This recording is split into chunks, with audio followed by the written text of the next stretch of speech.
Good people, what's happening? What's happening? What's happening? Bonistila here, coming with your live video after the Premier League games that I've just watched were bananas.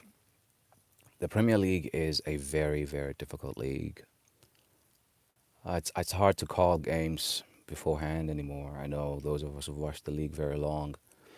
I think we're still expecting, a similar hierarchy of like who's going to dominate the game and who's going to win certain games. Like we think we can call the results beforehand. And I just actually hopped on a group chat with some fellow Arsenal fans, where some of the guys were really upset about the game they saw when Arsenal played Crystal Palace, and I think it was a hard watch, to say the least. It was a really hard watch. But I do think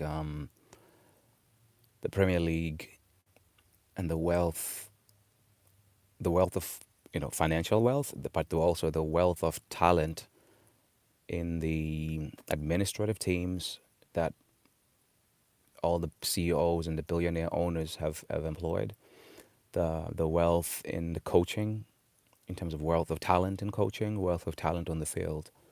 There's very little that separates some of these teams besides just the fame and history. And yesterday I watched Chelsea. I'm going to talk about Arsenal right now, and Crystal Palace. I'm going to take Manchester City a little bit and what that result means, and a little bit between about Liverpool and Brentford. And but I did want to like just nod to Sunderland and the way they've turned up into the Premier League, like going to Stamford Bridge and winning in a deserved manner. Like that's not a joke, and they deserved it. And I think Chelsea the same. Like they're a good team, Chelsea, and everybody would have expected a home win for Chelsea. I know I did, but that's not what happened. And I also want to thank Aston Villa very, very briefly, because after Liverpool's loss yesterday, it was City who would then close the gap back to 3 points, I think, between them and Arsenal. And them losing to Aston Villa today means Arsenal have a 6 point cushion between those two teams, between City and Liverpool. However, the Premier League is a really hard league to call, guys. Hey, guys, thank you for joining in. Please share, like, and subscribe if you're enjoying the content, and please do comment in the chat. I will be responding to messages in a little bit. So yeah, if you're on with me, welcome, and talking about the Premier League results and in the halftime of the Clasico. So I just thought I'll do a quick video live. But yeah, Manchester City have been really good, much better than many people give them credit for. And then Arsenal being, they're not the most fluent team at the moment, Arsenal, but they are a force defensively, and it's hard to get anything out of them. And as long as they keep winning, people are not going to worry about the style of football, But I think the problem with Arsenal is going to be when the set piece goals start drying up a little bit, is how do fans at the stadium respond to the pressure and the change of like out fortunes from a set piece. Right now, Arsenal are really dominant, and they deserve the goals they get. And to be fair, they deserve the wins. And everybody's doing set pieces. I don't know why people are being snobbish about Arsenal scoring set pieces. It was like Brentford, you're right, actually. The Brentford head coach is a guy who was a set piece coach, and he leans into that. And, he's not snobbish about it. And you're right. I don't know if it's the best team ever created, but they're a smart unit. They're a smart organization. They scrap their academy. They buy players young from other big club academies, and integrate them into their first team early. Them and Brighton are probably the two best Moneyball type clubs in the Premier League. So yeah, respect to Brentford. But I'm talking about them today. I'm not going to pretend that I take a great deal of interest in them. What happened to my eyebrows? Nothing happened to my eyebrows, bro. Like they're chilling. They're there. Maybe they missed the angle of my camera. I don't know. But yeah, like I think Arsenal are they're doing what they need to do, and every game is not going to be the same. Crystal Palace made the game to be the game that they wanted. They were very good defensively, and they have been throughout the season. I do think Arsenal are going to need Martin Odegaard, hopefully when he comes back, November or whenever he does come back, that he stays fit, because we need another player who can be creative in midfield when the two guys in Rice and Zubimendi are not working as well in breaking down the block, but also because we're overusing both of them. We overuse Rice and Zubimendi at the moment play as much as Gabriel and Saliba when they fit, and we can't sustain a challenge like flogging those guys all the time. Today, it took an injury to Rice for him to come off. Like, we need to be able to play games without Declan Rice. Hello, Maria, and welcome. Please like and subscribe, guys. I'm just chatting about the Premier League results that just happened right now. Yeah, Arsenal doing really well, to win their games. Like, I'm not gonna front, and I'm not gonna. I mean, I'm an Arsenal fan, so I'm always gonna be anxious when I watch the game. I'll rewatch this game and do a podcast proper, with a calm brain, and when my blood is not boiling. But right now, it's just straight after the game, and what I saw was another team that forced Arsenal to waste a whole half of football. The first half was played at a walking pace, and Palace had the best of the opportunities, if there were any opportunities, like without really threatening the Arsenal goal, but they had more good transitions compared to Arsenal. Arsenal started the second half well.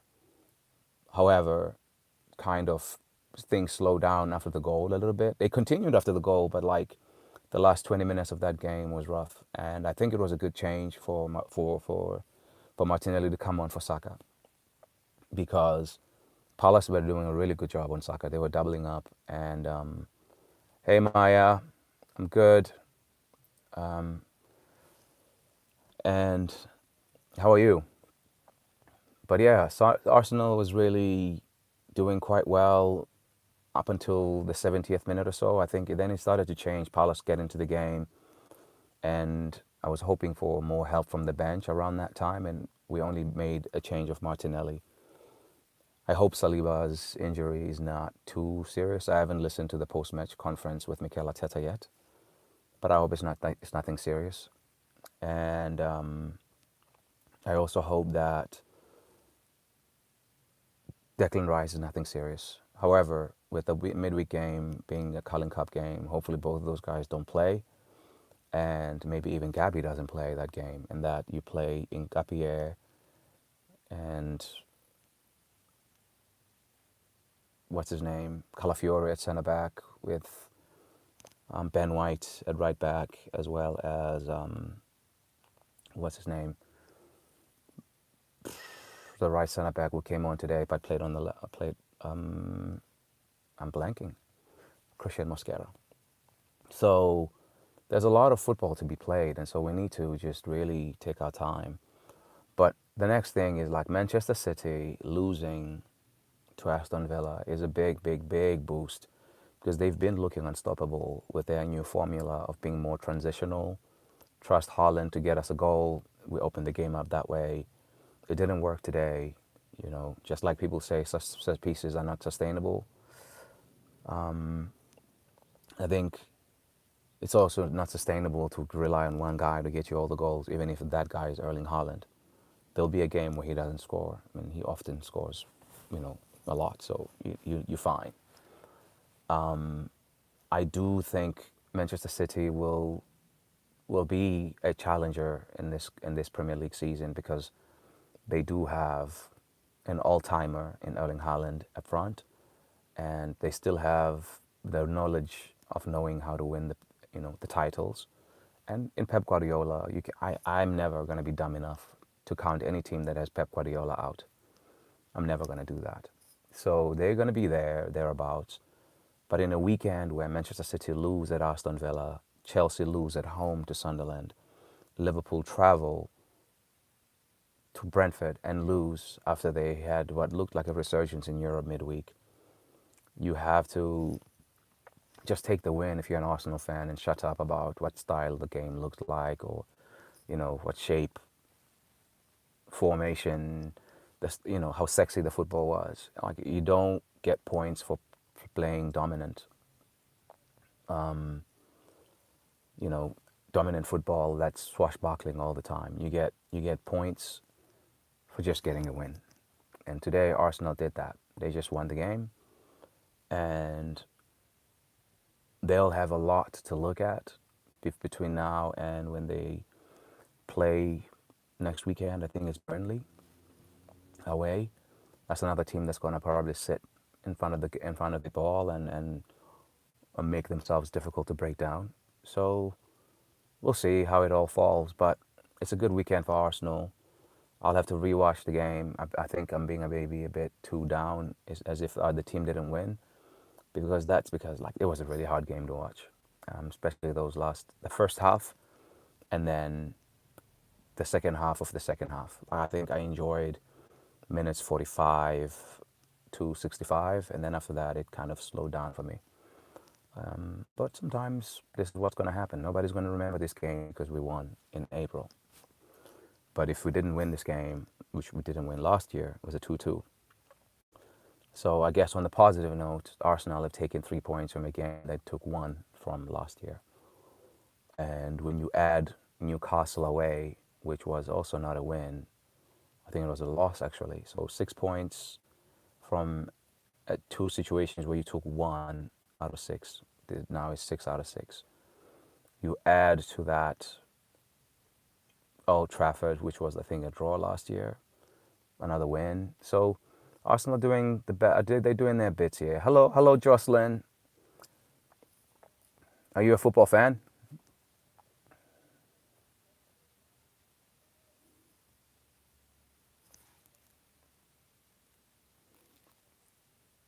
Nice. Who's your team? Yeah, I'm an Arsenal fan, but I like to talk about football games all around. I'm actually watching right now Real Madrid Barcelona. I'm gonna go back into the bar to watch the game. I just walked to my car just to do a quick recording. But yeah, I'm a big football fan. I'm hoping for Barcelona to do a comeback.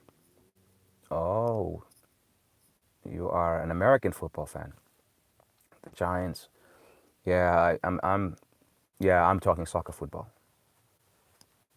Yeah, I'm still of the vintage that calls. Oh, Barcelona. Yeah, I'm about to go back and watch the second half right now. Barca are down. I'm rooting for them. I hope they make a comeback. Um, Madrid are leading 2-1 right now, but yeah, let's see. Let's see if the coolest will bring this one at least to a draw, and hopefully a win by the end of the game. But anyway, I'm gonna cut this one here, but I'll be back with a few more recordings at the full time of the Classico. All right, guys. Cheers. Hope you join me again next time, Jocelyn.